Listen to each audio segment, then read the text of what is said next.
नमस्कार, आप सभी का स्वागत है हमारे यूट्यूब चैनल पर। इस वीडियो में हम बात करेंगे दक्षिण पश्चिम मानसून 2025 के बारे में। इस साल पूरे देश में कैसा रहेगा मानसून, कितनी बारिश जो है वो इस साल होने की संभावनाएं बन रही है और साथ ही समुद्री कंडीशन पर भी हम बात करेंगे कि इस साल जो है वो प्रशांत महासागर और हिंद महासागर से मानसून को कितना जो है वो सपोर्ट मिलेगा।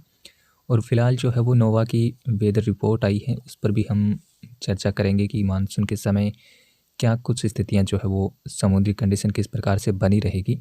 उस पर भी हम चर्चा करेंगे। तो सबसे पहले अगर हम बात करें कि मानसून के समय प्रशांत महासागर में क्या कुछ होने की स्थिति है, अभी जो अनुमान लगाया जा रहा है उसके हिसाब से अगर हम देखें कि एल नीनो होगा या फिर ला नीना की प्रेडिक्शन, यहाँ पे आप देख सकते हैं कि फ़िलहाल अभी जो है वो फरवरी के अंतर्गत फरवरी मार्च तक जो है वो ला नीना का प्रभाव जो है वो काफ़ी ज़्यादा रहेगा प्रशांत महासागर के भागों में। उसके बाद में आप देख सकते हैं कि अप्रैल के आसपास, अप्रैल और जून जुलाई में न्यूट्रल कंडीशन जो है वो यहाँ पे प्रभावी हो जाएगी, जिसका जो प्रेडिक्शन है वो यानी कि लगभग 70% तक जो है वो न्यूट्रल कंडीशन की जो है वो संभावना बन रही है। उसके बाद में धीरे धीरे आप देख सकते हैं कि एल नीनो की जो पोजीशन है वो धीरे धीरे बढ़ती हुई नज़र आएगी मानसून सीजन के दौरान। हालांकि जून तक जो है वो न्यूट्रल कंडीशन और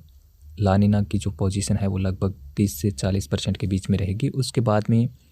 जो है वो धीरे धीरे न्यूट्रल कंडीशन कम होना शुरू होगी और वहीं पर आप देखेंगे मानसून सीजन के दौरान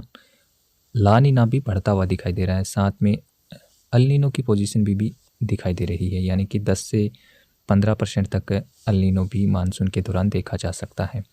हालांकि शुरुआती जून जुलाई में एल नीनो कम रहेगा, जबकि ला नीना की जो संभावना है वो लगभग 30 से 35% रहने की संभावना है। उसके बाद में आखिरी 2 महीनों के दौरान एल नीनो का जो परसेंटेज है वो 10 से 15% तक एल नीनो की भी संभावना बन रही है। वहीं पर आप देखेंगे न्यूट्रल कंडीशन हालांकि तकरीबन 50% तक पूरे मानसून सीजन के दौरान देखा जा सकता है। वहीं पर आप देखेंगे कि ला नीना की जो स्थिति है वो तकरीबन 30 से 35% तक ला नीना की संभावना भी दिखाई दे रही है। तो कुल मिलाकर के अगर प्रशांत महासागर की अगर हम बात करें तो कुल मिलाकर के ठीक ठाक स्थितियाँ रहेगी। इसके बाद अगर हम बात करें कि हिंद महासागर में मानसून के समय क्या कुछ स्थितियाँ बनी रहने की संभावना है, फिलहाल अभी आप ताज़ा पूर्वानुमान के हिसाब से देख सकते हैं कि हिंद महासागर में यानी कि पश्चिमी भागों पर, इंडियन ओशियन के पश्चिमी भागों में स्थिति जो है वो फ़िलहाल न्यूट्रल बनी हुई है और ये आने वाले 2 महीनों के दौरान धीरे धीरे पॉजिटिव की तरफ शिफ्ट होगी, लेकिन फिर भी ये न्यूट्रल रहेगा। और मानसून सीजन के दौरान आप देखेंगे कि तकरीबन जून जुलाई के आसपास अभी का जो अनुमान है कि न्यूट्रल रहने की संभावना है और उसके बाद ये धीरे धीरे जो है वो नेगेटिव की तरफ शिफ्ट होगा। तो हालांकि हो सकता है कि मानसून के समय तक ही ये न्यूट्रल रह सकता है, तो यहाँ पर भी बहुत ज़्यादा कोई चिंता का विषय है नहीं। हिंद महासागर में भी स्थितियाँ जो है वो कुल मिलाकर के मानसून के फेवर में रहेगी। अगर हम बात करें कि जून से लेकर के सितंबर तक बारिश को लेकर के क्या कुछ प्रेडिक्शन जो है वो वेदर मॉडल के मुताबिक है, अभी का जो अनुमान है उसके हिसाब से क्या कुछ नज़र आ रहा है, उस पर अगर हम एक नज़र डालें तो आप देख सकते हैं यहाँ पर कुछ जून के अंतर्गत मध्य भारत और कुछ दक्षिण भारत के भागों में और जो पश्चिमी घाट का जो रीजन है, यहाँ पर अभी का जो अनुमान है उसके हिसाब से अगर हम देखा जाए तो काफ़ी अच्छी वर्षा यहाँ पर दिखाई दे रही है, जिसमें कोस्टल महाराष्ट्र, कोस्टल कर्नाटका, केरला और साथ में जो तेलंगाना, आंध्रा के जो इलाके हैं, मध्य प्रदेश है और कुछ एक गुजरात, छत्तीसगढ़ के भागों में यहाँ पर सामान्य से ज़्यादा वर्षा का अनुमान अब भी जो है वो वेदर एजेंसीज़ के हिसाब से लगाया जा रहा है। और जो यानी कि पूर्वी भारत है, यहाँ पर कम वर्षा होने की संभावना बन रही है, जिसमें आसाम, सिक्किम और अरुणाचल प्रदेश के ज़्यादातर भाग शामिल हैं। कुछ जो वेस्ट बंगाल और झारखंड के जो इलाके हैं यहाँ पर भी कम वर्षा देखी जा सकती है। तमिलनाडु के कुछ भागों में भी ज़रूर यहाँ पर भी थोड़ी सी चिंता के विषय बना हुआ है। इसके बाद आप देखेंगे जुलाई के अंतर्गत मानसून जो है वो मध्य भारत और कुछ नॉर्थ ईस्ट भारत में प्रभावी रहेगा। यहाँ पर मानसून सक्रिय रहने की संभावना है, जिसमें उत्तर प्रदेश, बिहार और झारखंड, पश्चिम बंगाल, उड़ीसा, छत्तीसगढ़, मध्य प्रदेश, दक्षिणी राजस्थान और जो आसपास के जो इलाके हैं यानी कि उत्तराखंड, हिमाचल, ये जो पर्वतीय राज्य हैं यहाँ पर काफ़ी अच्छी बरसात होने की संभावना बन रही है। साथ में पश्चिमी घाट के रीजन में भी सामान्य से ज़्यादा बारिश यहाँ पर होने की संभावना है। पूर्वी भारत में जुलाई के अंतर्गत भी कम बारिश यहाँ पर दिखाई दे रही है, यानी कि लगभग सभी राज्यों में मणिपुर, मिजोरम, त्रिपुरा, आसाम, मेघालय और जो अरुणाचल प्रदेश, सिक्किम के जो इलाके हैं यहाँ पर काफ़ी कम वर्षा होने की संभावना जो है वो अभी के हिसाब से दिखाई दे रही है। इसके बाद में आप देखेंगे कि अगस्त महीने के दौरान थोड़ा सा हालांकि मानसून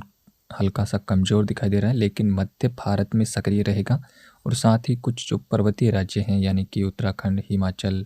और कुछ एक जम्मू कश्मीर के इलाके शामिल हैं, उत्तर प्रदेश है, बिहार, झारखंड, छत्तीसगढ़, मध्य प्रदेश, महाराष्ट्र, यहाँ पर मानसून सक्रिय रहेगा अगस्त के दौरान। देश के बाकी भागों में जो है वो मानसून इस समय थोड़ा कमज़ोर दिखाई दे रहा है, थोड़ी कम बारिश जो है वो होने की संभावना जो है वो दिखाई दे रही है। इसके बाद में आप देखेंगे सितंबर में देश के ज़्यादातर भागों में अच्छी वर्षा का अनुमान जो है वो दिखाई दे रहा है, जिसमें आप देख सकते हैं हरियाणा, पंजाब, राजस्थान के ज़्यादातर इलाके शामिल हैं, दिल्ली, एनसीआर, उत्तर प्रदेश, मध्य प्रदेश, बिहार, छत्तीसगढ़, झारखंड और जो महाराष्ट्र के आसपास के जो इलाके हैं यहाँ पर काफ़ी अच्छी रेनफॉल सितंबर के दौरान देखने को मिल सकती है। ऐसा अनुमान जो है वो अभी के हिसाब से जो है वो वेदर मॉडल से जो है वो प्रेडिक्शन जो है वो देखने को मिल रहा है। हालांकि इसमें बदलाव भी देखने को मिलेंगे, अभी बहुत ज़्यादा सटीकता इनमें है नहीं, लेकिन फिर भी एक अनुमान है जो कि 50 से 60% तक ये भी सटीकता हो सकता है, यानी कि ऐसा भी स्थितियाँ जो है वो देखने को मिल सकती है। लेकिन अब भी कुछ वेदर एजेंसियों की जो वेदर रिपोर्ट आ रही है उसके हिसाब से मार्च तक ये स्पष्ट हो पाएगा कि इस साल का जो मानसून है वो कैसा रहने वाला है। अब भी जो सिचुएशन बनी हुई है उसके हिसाब से अगर हम देखें तो मानसून नॉर्मली इस साल जो है वो सामान्य या फिर थोड़ा सामान्य से ज़्यादा होने की संभावना, हमें ऐसा लग रहा है कि मानसून इस साल सामान्य से थोड़ा ज़्यादा बेहतर प्रदर्शन जो है वो इस साल देखने को मिल सकता है, क्योंकि बहुत ज़्यादा नेगेटिव साइंस कहीं से भी अगर हम देखें तो नहीं है। स्थितियाँ जो है वो लगभग कहीं पर अगर न्यूट्रल माने तो कहीं पर पॉजिटिव की तरफ भी है, नेगेटिव संकेत काफ़ी कम है। तो इस लिहाज से इस साल जो मानसून है वो अच्छी वर्षा दे सकता है। और फिर भी अगर हम कुछ कम बारिश की अगर हम बात करें तो पूर्वी भारत का हिस्सा है जहाँ पर कम बारिश इस साल हो सकती है। तो इसके बारे में हम आगे जब स्थितियाँ और ज़्यादा क्लियर हो जाएगी तो फिर से हम वीडियो बनाएंगे और मानसून का सही से सटीकता के साथ विश्लेषण करेंगे और उस वीडियो में हम अनुमान आपको एक सही जानकारी देंगे कि इस साल जो मानसून है वो किससा रह सकता है, क्या संभावनाएं जो है वो बन रही है। अभी एक मोटा मोटी जो चांसेस हैं वो अभी जो स्थितियां को देख करके क्या लग रहा है उसके हिसाब से हमने इस वीडियो में आपको जानकारी देने का प्रयास किया है कि फ़िलहाल जो स्थितियां बनी हुई हैं वो कुछ इस तरीके से हैं। तो इसके बाद हम नेक्स्ट वीडियो में फिर से चर्चा करेंगे। तब तक के लिए धन्यवाद, नमस्कार।